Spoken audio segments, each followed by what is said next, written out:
आणि आता आज दिवसभरात नेमकं काय घडलंय आपल्या मुलुक महाराष्ट्रात जाणून घेणार आहोत मुलुक महाराष्ट्र सुपरफास्ट मध्ये। नांदेडच्या लोहा तालुक्यामध्ये दुचाकी आणि कारचा अपघात झालेला आहे। दुचाकी चालक पेट्रोल पंपावरती जात असताना भरधाव कारने धडक दिली। यात दुचाकी स्वाराचा जागीच मृत्यू झालेला आहे आणि अपघाताची घटना तिथल्या सीसीटीव्ही कॅमेऱ्यामध्ये कैद झाली आहे। बुलढाणा जिल्ह्यामधील शेगावच्या पटवारी कॉलनीमध्ये अचानकपणे आग लागली। सतर्क नागरिकांनी वेळीच अग्निशमन दलाला पाचारण करून आग आटोक्यात आणल्याने पुढील अनर्थ टळलाय।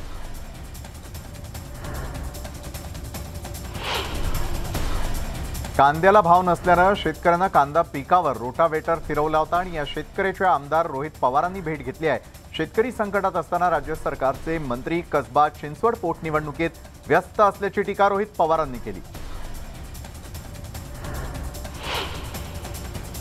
अहिल्या देवींचं कर्तृत्व फार मोठं आहे। त्यांचं नाव अहमदनगरला देणं भूषणावह आहे। निश्चितच त्याचे आम्ही स्वागत करू, त्यासाठी आम्ही केंद्राकडे पाठपुरावा करणार आहे, असं म्हणत राधाकृष्ण विखे पाटलांनी अहमदनगरच्या नामकरणाला समर्थन दिलंय।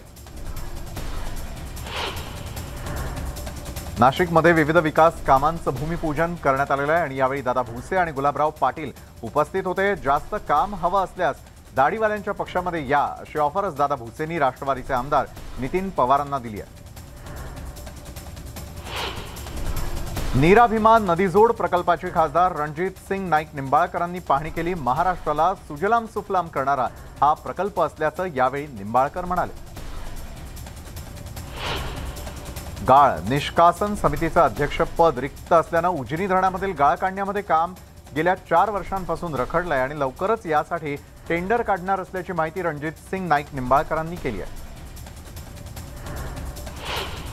ठाकरे पक्षाच्या उल्हासनगर शहर प्रमुखानं मुख्यमंत्री एकनाथ शिंदे यांच्या उपस्थितीमध्ये शिवसेनेत प्रवेश केला। दिलीप गायकवाड यांनी आपल्या पदाधिकारी आणि कार्यकर्त्यांसह शिवसेनेमध्ये प्रवेश केला। केंद्रीय निवडणूक आयोगाच्या निकालानंतर ठाकरे पक्षात मोठ्या प्रमाणात गळती सुरू झालेली आहे। अपक्ष आमदार सत्यजित तांबे आणि त्यांच्या कुटुंबियांनी रुई गावामधील जागृत देवस्थान म्हणून ओळखल्या जाणाऱ्या बाबीरबुवाचं दर्शन घेतलं आणि यावेळी राज्यामध्ये सर्वत्र शांतता नांदू दे असं साकडं त्यांनी बाबीर चरणी घातलेलं आहे। परभणीमध्ये प्रियदर्शनी इंदिरा गांधी स्टेडियममध्ये बौद्ध धम्म परिषद पार पडली।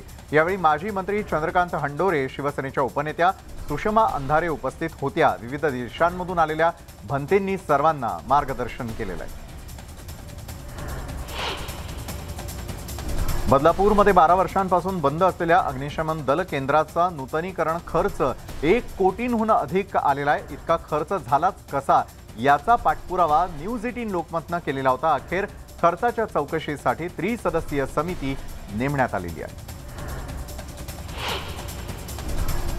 धुळे महानगरपालिकेला सरकारनं 15 दिवसांचा अल्टिमेटम दिलेला आहे। 15 दिवसात कामकाज ऑनलाईन करा, अन्यथा वित्त आयोगाचा निधी देणार नाही असा इशारा सरकारनं दिलाय आणि त्यामुळे पालिका डेडलाईन पाळते का हे पाहणं महत्त्वाचं ठरणार आहे।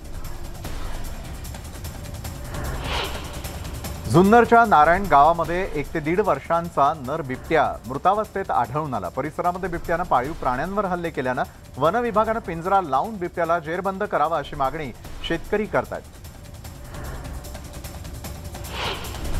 सावंतवाडी तालुक्यामधील खालचीवाडी भागातील विहिरीमध्ये पडलेल्या बिबट्याची वन विभागामार्फत यशस्वी सुटका करून त्याला नैसर्गिक अधिवासामध्ये सोडून देण्यात आलं। शिडीचा आधार घेऊन बिबट्याला यशस्वीरित्या विहिरीच्या बाहेर काढण्यात आलेलं आहे।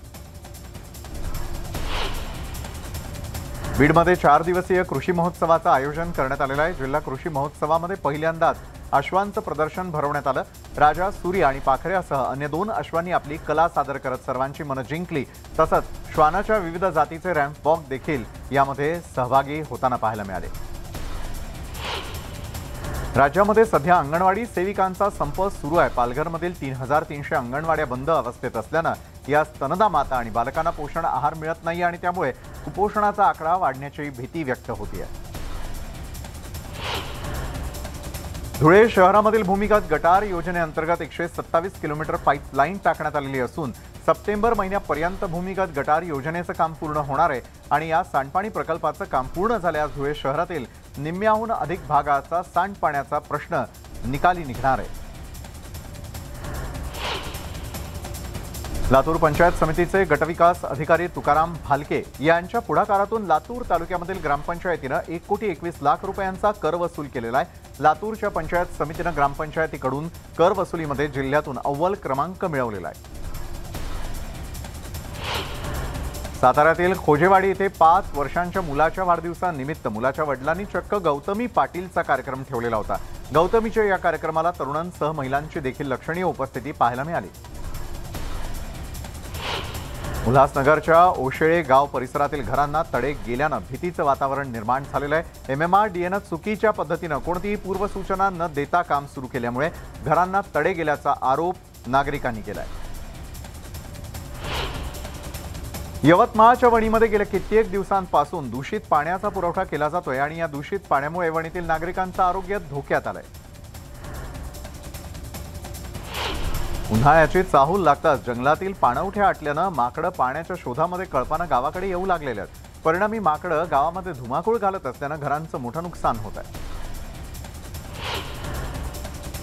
नांदेड जिल्ह्यामधील ग्रामीण भागात बंजारा समाजाच्या महिला होळीच्या तयारीला लागलेल्या आहेत। पारंपरिक पद्धतीनं बंजारा गीत गात होळीसाठी महिला वर्गणी गोळा करतात।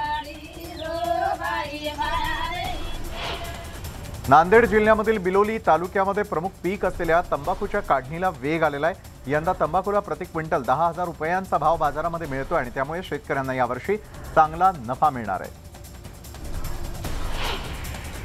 उस्मानाबादच्या बाजारामध्ये कांद्याला 7 ते 8 रुपये किलोनं भाव मिळतोय। दर घसरल्यानं शेतकरी रडकुंडीला आलेला आहे। कांदा जनावरही खात नसल्यानं तो काढून टाकण्याशिवाय शेतकऱ्यांकडे पर्याय नाहीये। शासनानं कांद्याच्या दराकडे लक्ष द्यावं अशी विनंती शेतकरी देखील करतात। कर्जत तालुक्यामधील नागापूर इथल्या शेतकऱ्यांना 4 एकर कांद्यावर रोटावेटर फिरवला। एकरी 70 ते 80 हजार रुपये खर्च केल्यानंतरही हाती काहीच पडत नसल्यानं शेतकरी अडचणीत सापडले।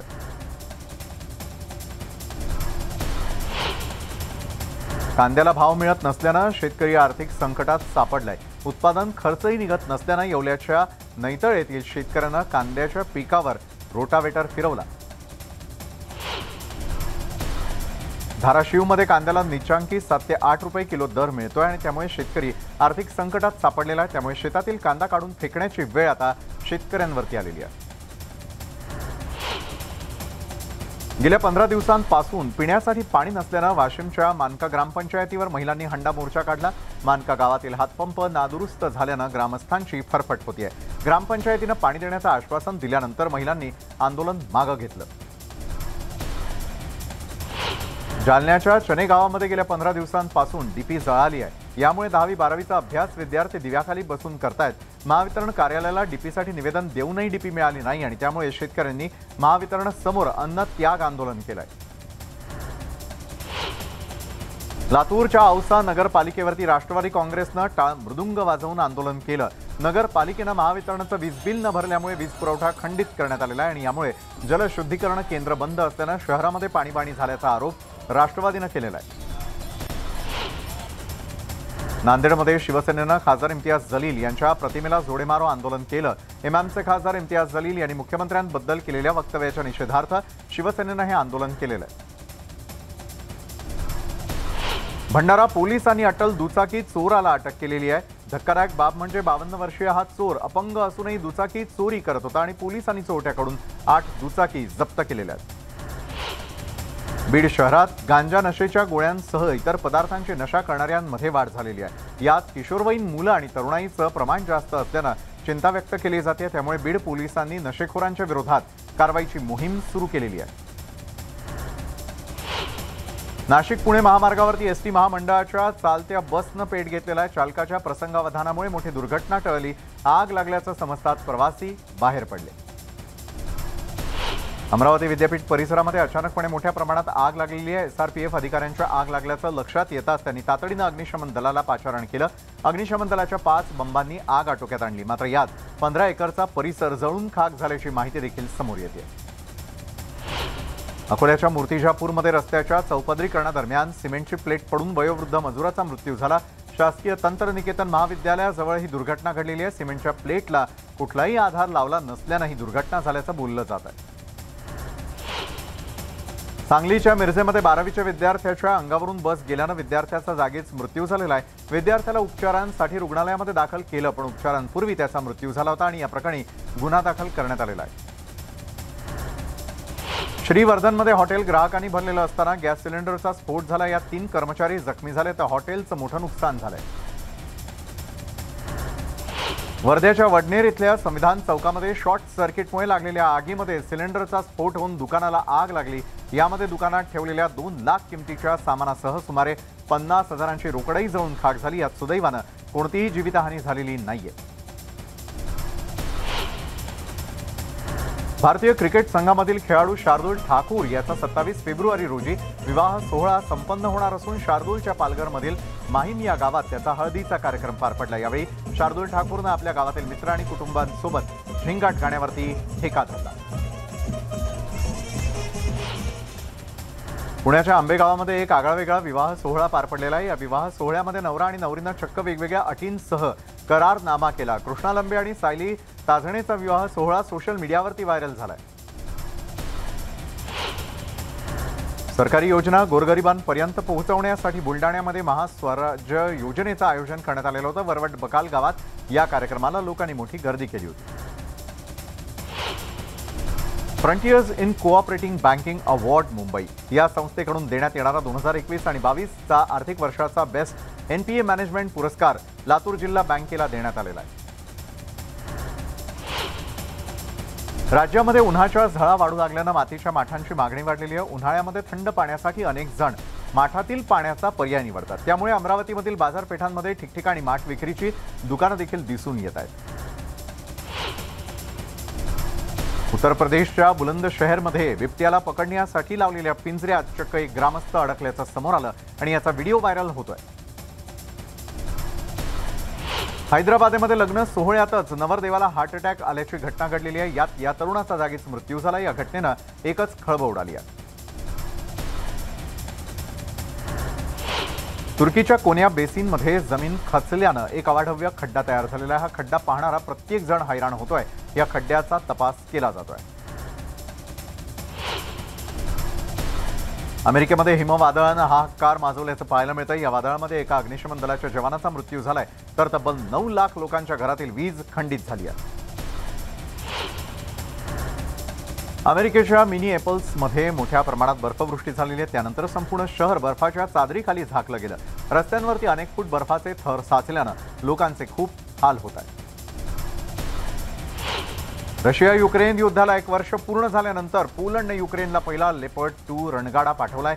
लवकरच हा रणगाडा युक्रेनच्या सीमेवर तैनात करण्यात येणार आहे। पाकिस्तानप्रमाणे ब्रिटनमध्ये देखील फळं आणि भाज्यांचा तुटवडा निर्माण झालेला आहे। सुपरमार्केटमध्ये फळं आणि भाज्या खरेदीसाठी मर्यादा निश्चित करण्यात आलेली आहे। पैसे देऊनही बटाटे, टोमॅटो जास्तीचे खरेदी करता येत नाहीत। सईनं पुन्हा एकदा आपलं नवं फोटोशूट चाहत्यांबरोबर शेअर केलेलं आहे। तिच्या घायाळ करणाऱ्या अदांवर चाहते फिदा आहेत। सोनाली सध्या सुट्ट्या एन्जॉय करते। त्याचे काही फोटोज तिने शेअर केलेले आहेत। या फोटोजवरती चाहत्यांनी कमेंट्स केलेले आहेत। तापसीनं ब्लॅक अवतारातले काही फोटो शेअर केलेले। तिचा हा ब्लॅक अवतार चाहत्यांना खूप आवडलाय। हुमा देखील आपले नवनवीन फोटोज चाहत्यांबरोबर शेअर करत असते। नुकतेच तिने शेअर केलेले फोटोज चाहत्यांच्या खास पसंतीला उतरल्यात। यात ती ग्लॅमरस अवतारात दिसतेय। जॅकलिननं सिंपल लुकमध्ये फोटोशूट केलेला आहे। तिचा हा सिंपल लुक सध्या चाहत्यांमध्ये चर्चेचा विषय ठरतोय।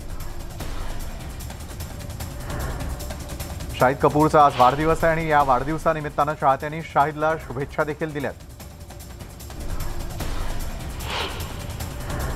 आपल्या चाहत्यांबरोबर कनेक्ट राहण्यासाठी सारा काही ना काही शेअर करत असतेच। तिचं लेटेस्ट फोटोशूट देखील सध्या चर्चेचा विषय ठरत आहे। भारत विरुद्ध ऑस्ट्रेलिया यांच्यामधील कसोटी मालिकेमधील 3रा सामना इंदूरमध्ये खेळला जाणार आहे आणि या सामन्याला 1 मार्च पासून सुरुवात होणार आहे। या सामन्यापूर्वी टीम इंडियाचा स्टार फलंदाज श्रेयस अय्यर इंस्टाग्रामवर एक व्हिडिओ शेअर करताना दिसला, ज्यामध्ये तो डान्स करताना दिसतोय। महिला प्रीमियर लीगचा पहिला हंगाम हा 4 मार्च पासून सुरू होणार आहे आणि त्यामुळे या स्पर्धेच्या तयारीसाठी अवघे काही दिवस शिल्लक आहेत. असं असताना मुंबई इंडियन्सनं या स्पर्धेसाठी आपल्या नव्या जर्सीचं अनावरण केलेलं आहे.